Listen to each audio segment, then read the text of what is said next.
passer le micro. Thank you to turn off your mobile phones or put them in silent mode. And thank you please to raise your hand so that we can give you the microphone. Y a-t-il une première question dans la salle? Monsieur Chargé, qui d'autre? Merci. Bonjour. Bonjour. Alors je tiens à vous féliciter. On est emporté par votre film. Alors je vais peut-être pas poser une question directement sur le film, mais ça a quand même un lien, ça a peut-être été dans votre tête. C'est vrai que finalement la liberté, quand on l'a dans sa tête, dans son esprit, seul, on peut justement l'acquérir plus facilement. Là, vous allez plus loin. Finalement, est-ce que la liberté, justement, c'est pas d'être bien dans sa tête, d'être en phase avec le monde qui nous entoure, ce qu'on a envie de vivre, mais là, vous allez plus loin, c'est deux personnes qui sont libres ensemble dans leur tête. Est-ce que finalement, c'est pas ça, un petit peu, l'esprit du film sur ce que vous avez eu envie de travailler? So the question is about, first of all, this gentleman wishes to congratulate you about the movie, which is really great, and took us to other places, which is always nice. And it's also about the theme of freedom. The question is about freedom, because in your movie it looks like freedom is actually the first act of being free. To begin with, is to be free within your own head, within your own spirit. And when you are already free in your head, in your brain, then it's easier to get free in your daily life, once you took this first step. And to this gentleman, it looks like, it feels like this movie is about two people who are already free in their head. And can you talk to us about that? Is it something which is also clear for you as well? Is it something that you wanted to do from the beginning and maybe extrapolate?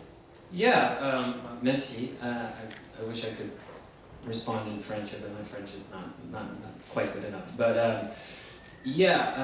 I was very obsessed with the idea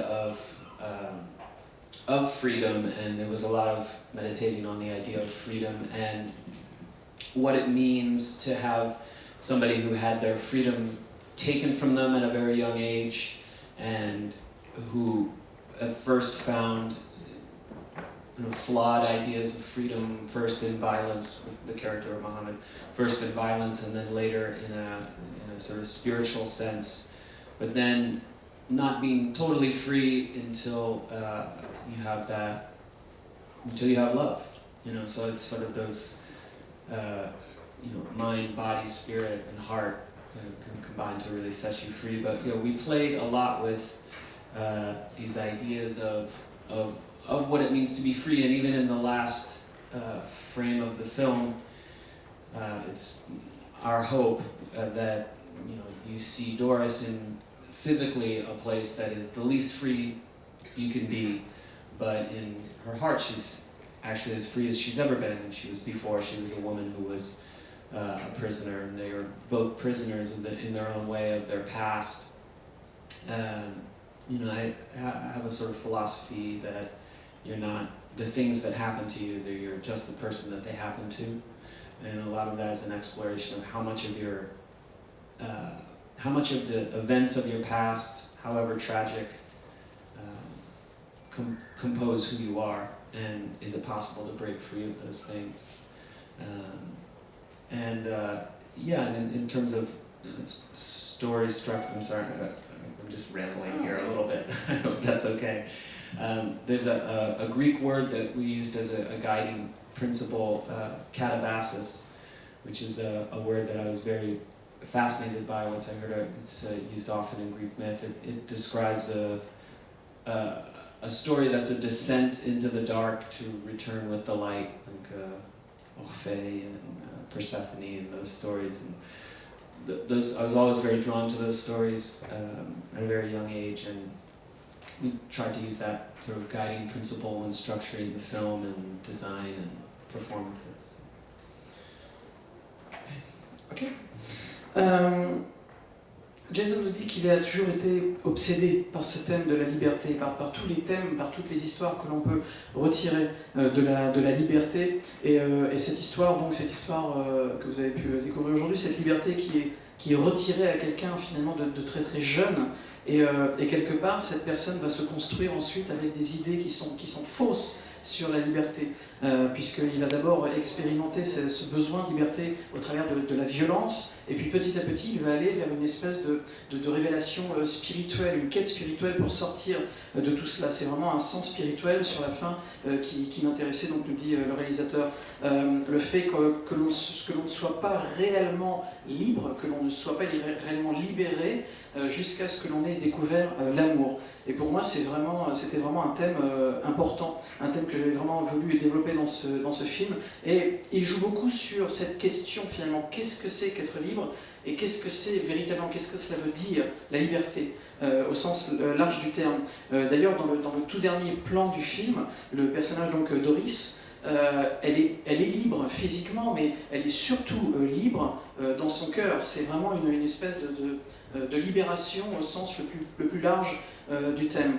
Et puis aussi savoir quels sont, jusqu'à quel niveau tout ce qui fait partie de notre passé, quand bien même ce qui fait partie de notre passé est vraiment tragique, quand bien même on a vécu surtout au travers de tragédies et de choses vraiment lourdes et graves, combien toutes ces choses que l'on a vécues font partie de qui nous sommes aujourd'hui. Tout ça, c'est le genre de thème, de choses qui m'intéressaient et que j'ai voulu développer avec le scénario de ce premier film.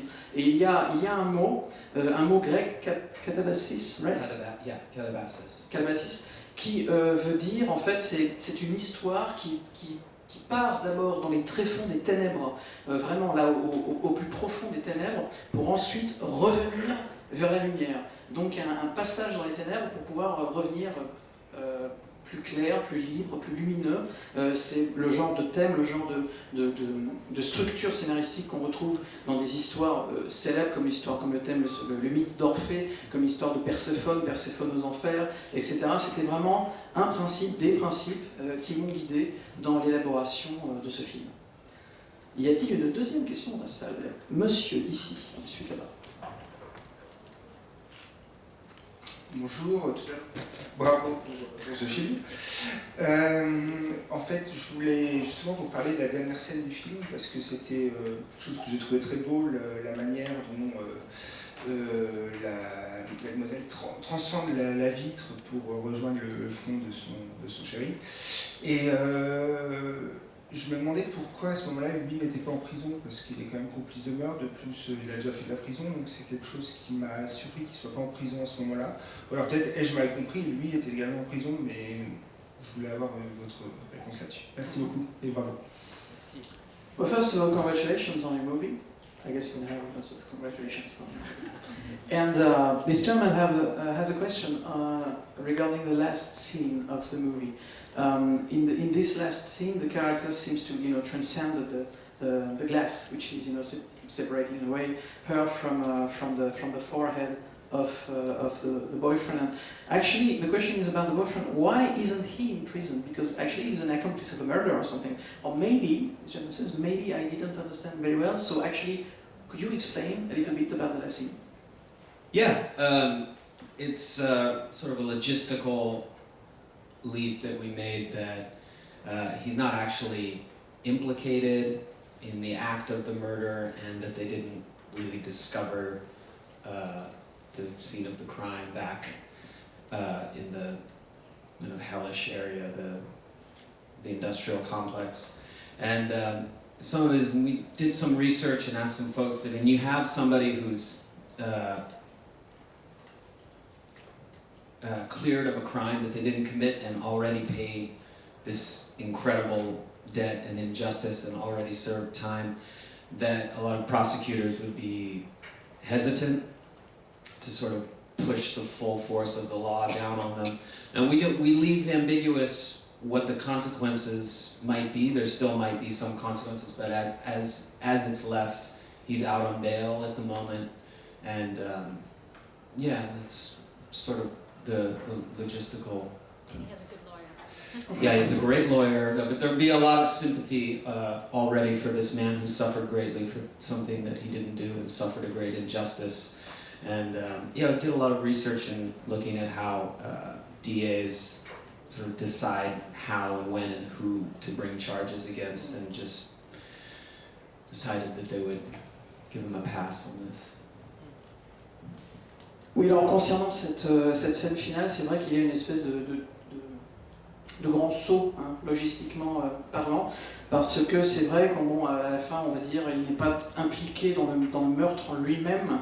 Bon, bien sûr, il y a cette scène qui se passe donc dans ce complexe industriel qui est une espèce de représentation un peu de l'enfer, mais quelque part, on comprend, en tout cas, il essaie de faire comprendre que le personnage a déjà payé sa dette, a déjà passé du temps emprisonné. Et donc voilà, c'est-à-dire qu'il s'est renseigné lui-même, le réalisateur nous dit qu'il s'est renseigné auprès de district attorneys, donc d'avocats, de juges d'instruction, etc., pour essayer d'être le plus proche possible de ce qui pourrait se passer dans la réalité d'une situation comme celle-là. Et effectivement, en tenant compte du fait des éléments qui font partie du dossier, c'est-à-dire qu'il a passé du temps en prison, etc., etc., en général, on peut imaginer que le procureur n'aurait peut-être pas poussé au maximum, le renvoyer en prison encore, lui faire considérer quelque part qu'il avait déjà payé sa dette à la société et donc le faire sortir et qu'on ait un peu de sympathie pour cet homme qui, encore une fois, a déjà pas mal payé sa dette. Une autre question dans la salle, je crois. Oui, monsieur, ici. Oui, bonjour. Je voudrais rebondir sur la lumière. J'ai trouvé très très intéressantes les scènes où les deux personnages principaux sont en clair-obscur. Ça me faisait tout le temps penser à un tableau d'un maître hollandais du XVIIe ou XVIIIe siècle.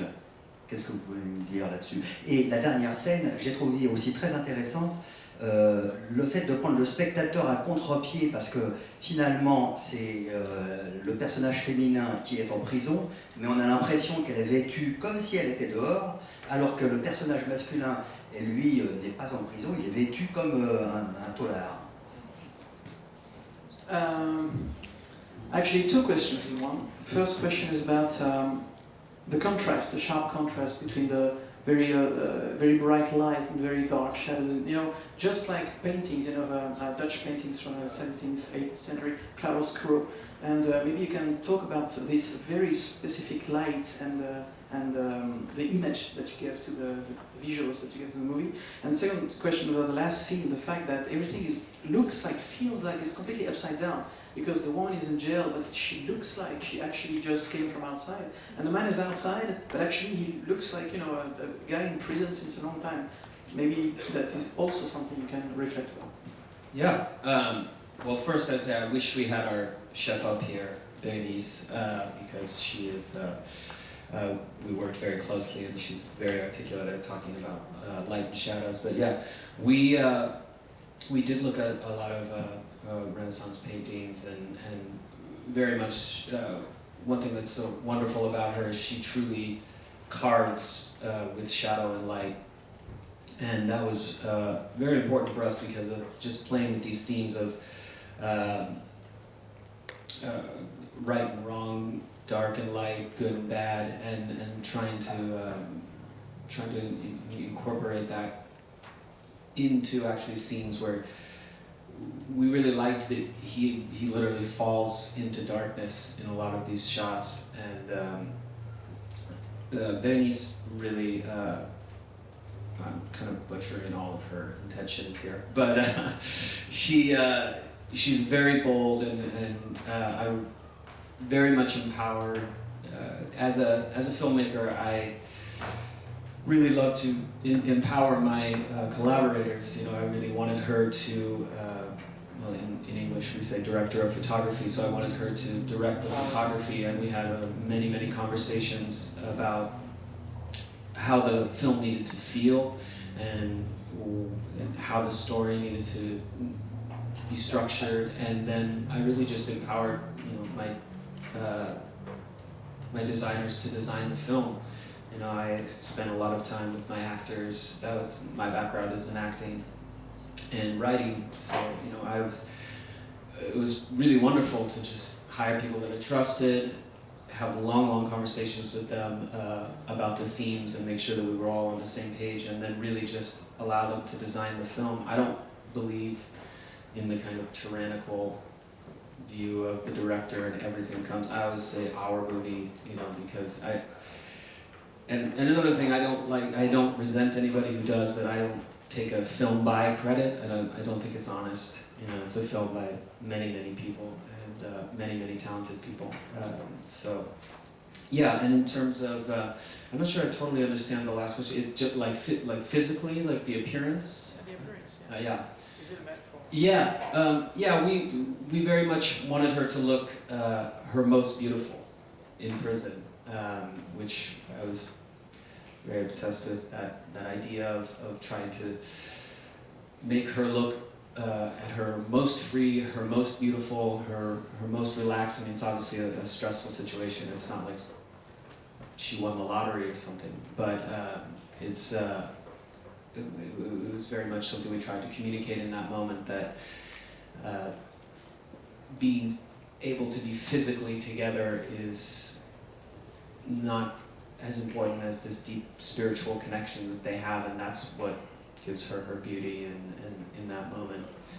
And yeah, we were just always beating him up. We just wanted to kind of, because he came from this physical altercation, so just in the logistical sense, he needed to look a mess, but it's hard to make him look bad. He's a handsome boy.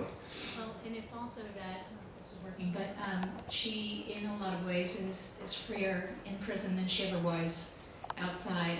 And while she'll serve her time, the idea is that she had some justification for what she did. It was self-defense. And that, when that time is served, there's a light at the end of the tunnel for the two of them. That they might be together again. Alors tout d'abord, pour parler du thème du clair-obscur, de cet aspect donc très contrasté du film, le réalisateur nous dit qu'il doit cela à sa chef opératrice, c'est-à-dire la directrice de la photographie du film, qui malheureusement n'est pas avec nous aujourd'hui, mais qui parle très bien de ce qu'elle fait et de son travail avec les lumières et les ombres.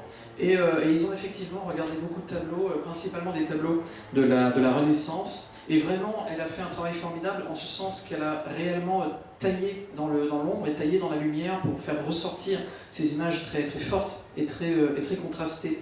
Et le contraste blanc-noir, c'était encore une fois, bien sûr, comme vient de le dire le réalisateur, c'était une manière de vraiment représenter cette espèce d'opposition constante dans le film entre le bien et le mal, entre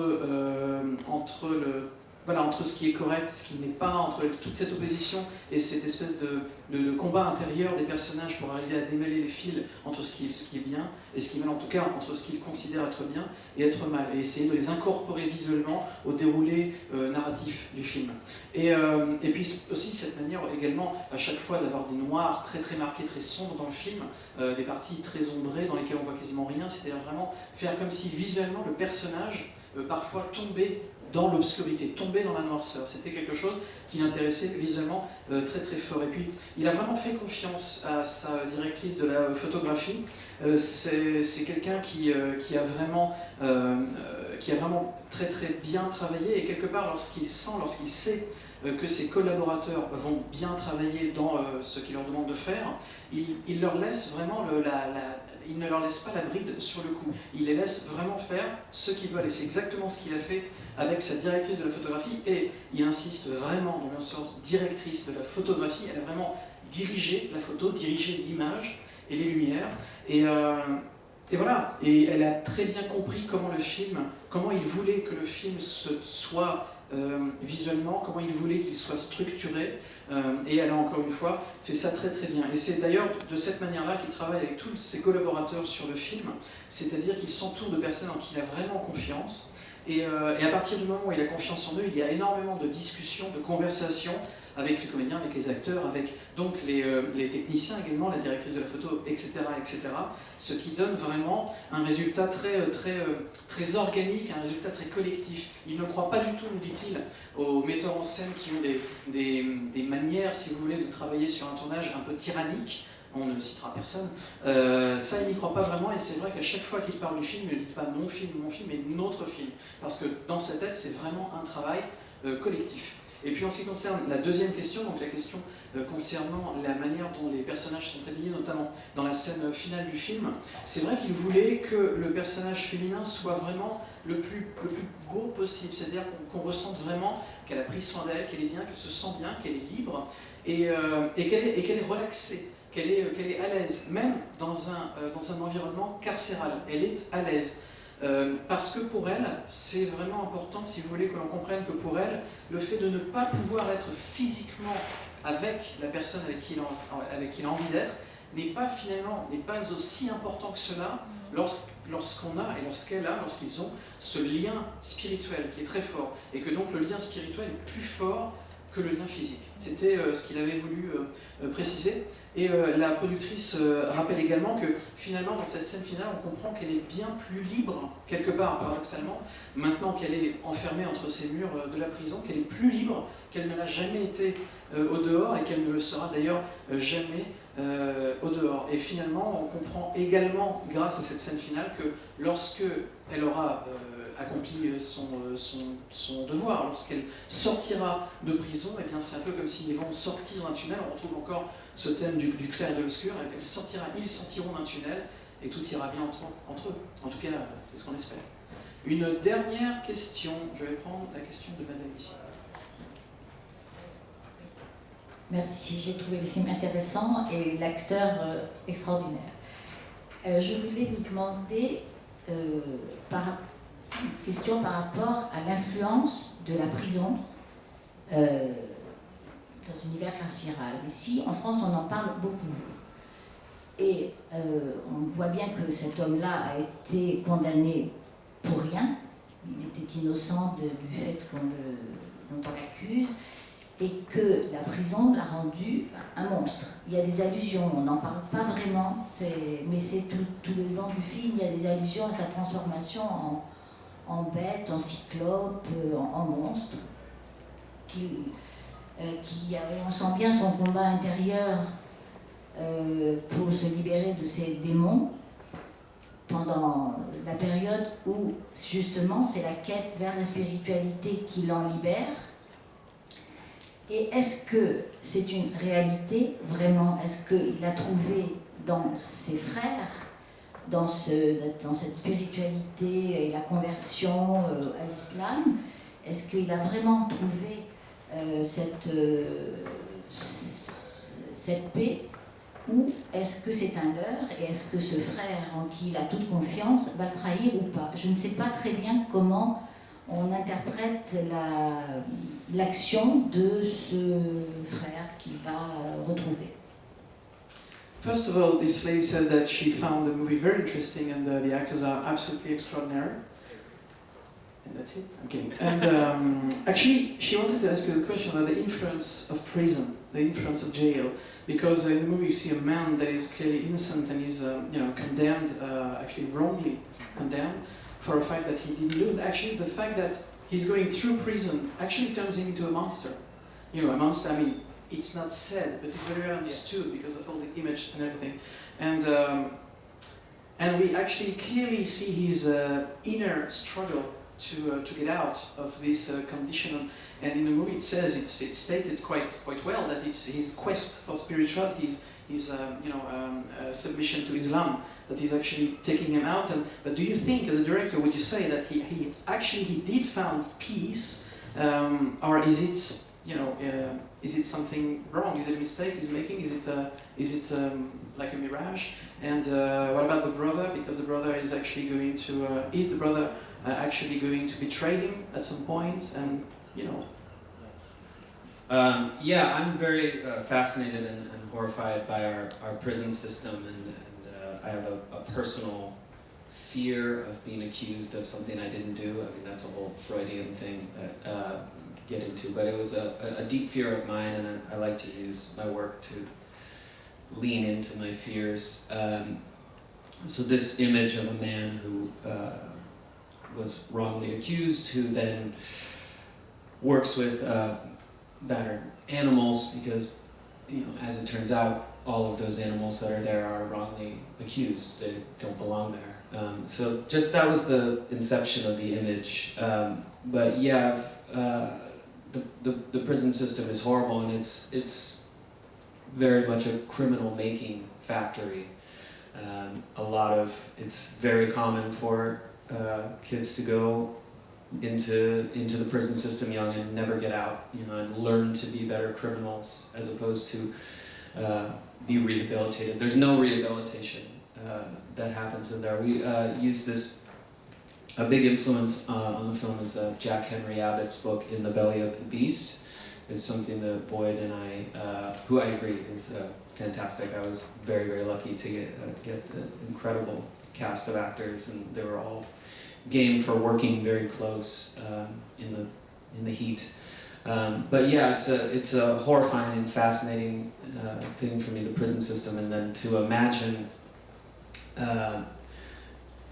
that within that darkness there could be a spiritual conversion. And one of the reasons we chose Islam,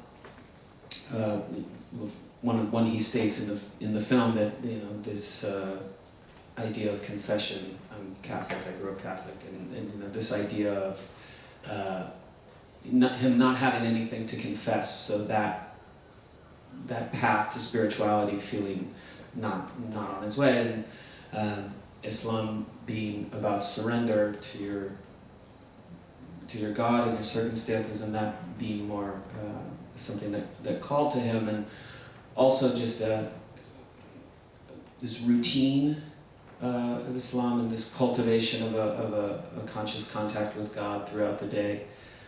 Visually was very interesting for me to consider. And what's the other question?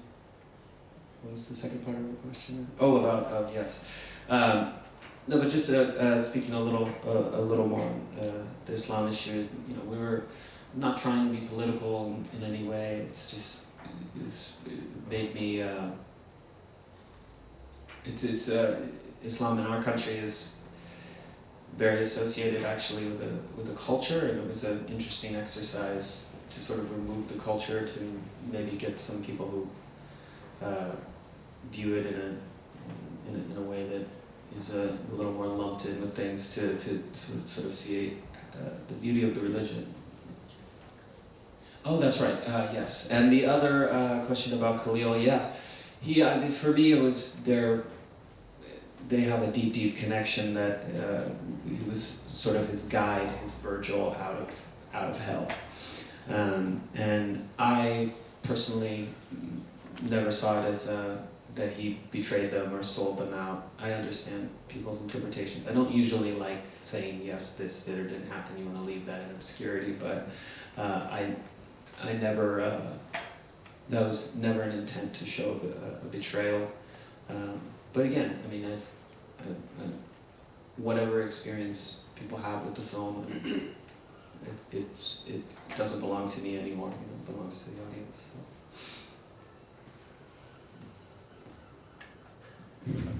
Those guys that cross the border, I was just going to say, those guys that cross the border, that are those, you know, coyotes running people across the border, are never to be trusted, as Mo kind of indicates earlier. So while he Khalil very reluctantly handed his friend over to these coyotes to take him, they felt it was the only choice.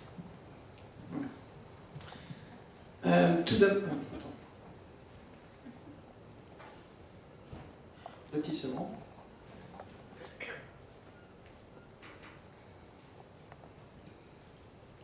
Tout d'abord, le réalisateur nous dit que par rapport au système carcéral des États-Unis, c'est vraiment quelque chose qui lui fait peur depuis toujours, c'est très très personnel.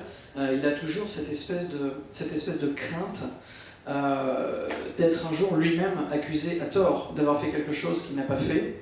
Et si la situation se présentait, espérons que non, mais si la situation se présentait aux États-Unis, c'est vraiment quelque chose de compliqué, parce que pour sortir de là et arriver à prouver votre innocence, c'est bien bon courage. Donc pour lui, ça a toujours été quelque chose, une véritable peur, et c'est vrai qu'il a voulu prendre cette peur qui lui est très personnelle pour justement en faire un film, son premier film encore une fois. Et il faut savoir que dans le film, par exemple, c'est vrai que toutes les personnes qui sont autour de lui eux aussi sont finalement, on l'apprend petit à petit, accusés à tort. Et la prison, quelque part, encore une fois, au lieu d'être un lieu de rédemption, etc., de vous amener vers quelque chose de plus pur, de vous remettre un petit peu en selle, au contraire, on a vraiment la sensation, et là une sensation qui bien souvent est vraiment très, très proche de la réalité, que finalement la prison c'est un peu comme une usine à fabriquer des criminels. C'est-à-dire que lorsqu'on rentre en prison et qu'on est très jeune aux États-Unis, lorsqu'on passe par la case prison, la case prison devient plus qu'une case, c'est la page entière. C'est-à-dire que quand on rentre en prison, il y a de fortes chances pour qu'on n'en sorte jamais. On peut vraiment rester en prison pour le restant de ses jours. Et en fait, lorsqu'on est en prison, on n'apprend pas à devenir quelqu'un de meilleur, on apprend réellement à devenir quelqu'un de pire. C'est-à-dire que lorsqu'on est un petit délinquant, etc., eh bien, on devient un grand criminel grâce à la prison. Et c'est vraiment quelque chose qui ne fonctionne pas. Il n'y a pas de réhabilitation possible, quelque part, lorsqu'on entre dans une prison américaine. Voilà, il n'y a pas de réhabilitation possible. Et c'est quelque chose c'est un thème qui était très fort, et pour ça j'étais vraiment heureux, nous dit-il, de travailler avec les comédiens avec lesquels j'ai travaillé, qui ont très bien compris ce thème et qui ont travaillé dans ce sens, et c'est vraiment quelque chose de formidable. Tous les comédiens ont travaillé ensemble avec moi. Les comédiens étaient très très proches les uns des autres, sous la chaleur, des conditions qui n'étaient pas forcément faciles, mais ils ont vraiment fait ça d'une excellente manière. Et quelque part, je pense que c'était vraiment intéressant, encore une fois, de travailler sur ce thème de l'obscurité, de sortir de l'obscurité grâce à cette espèce de conversion spirituelle, donc avec le thème de l'islam. Et pourquoi l'islam? Parce que, bien sûr, dans le monde catholique, il y a les confessions, mais lorsqu'on n'a rien à confesser, eh bien, on ne confesse rien. Et finalement, l'islam, je crois que la religion, l'islam, donc, était intéressante pour le personnage, parce que, au contraire, c'était vraiment avoir un Dieu et se soumettre complètement à sa volonté, à lui, et c'est-à-dire installer une routine pour sortir, pour casser la routine criminelle, avoir une routine, la routine de l'islam, qui est une routine assez heavy, c'est-à-dire une routine où il faut prier 5 fois par jour, etc. Une routine qui finalement vous occupe et fait en sorte que vous ne soyez plus, entre guillemets, sur le mauvais chemin. C'est-à-dire vous sortir un petit peu de vos penchants criminels grâce à cette espèce de contact qui est établi avec Dieu tous les jours, plusieurs fois par jour, tout au long de la journée, etc. etc. Donc quelque part, je pense, nous dit-il, que c'est ce lien qui était intéressant et qui a pu vraiment attirer le personnage vers l'islam. Mais encore une fois, il n'a pas voulu faire un film, il n'a pas voulu avoir de discours trop prosélytes, il n'a pas voulu être politique avec son film, vraiment laisser encore une fois la libre interprétation du film et du thème et de tout ce qui se passe dans le film, libre à chacun de l'interpréter comme il le souhaite. Et puis, pour répondre à la deuxième partie de la question, eh bien, finalement, ce guide, parce que c'est vraiment un guide spirituel, c'est lui qui est ce personnage qui est le guide en dehors de cette espèce d'enfer dans lequel il est enferré, si je peux me permettre. Et quelque part, il ne voit pas du tout cela, encore une fois, libre à chacun d'interpréter, mais pour lui, en ce qui le concerne, il n'a pas voulu du tout traiter cela comme une trahison. Pour lui, le personnage ne le trahit pas. C'est vraiment, c'est pas du tout quelque chose qu'il avait en tête lorsqu'il a fait le film. Il peut comprendre que certaines personnes puissent l'interpréter comme ça, mais ce n'était pas son intention à lui. Et la productrice du film nous dit également que dans le film, lorsqu'il livre son ami, entre guillemets, au niveau de la frontière, etc., lorsqu'il livre son ami, encore une fois, c'est pas une trahison quelque part, parce que quelque part, le personnage n'avait pas d'autre choix, il ne pouvait faire que cela. Donc il était vraiment acculé au pied du mur, et c'est la raison pour laquelle, encore une fois, pour la productrice comme pour le réalisateur, ce n'est pas une trahison. Voilà, cette conférence de presse est terminée, the press conference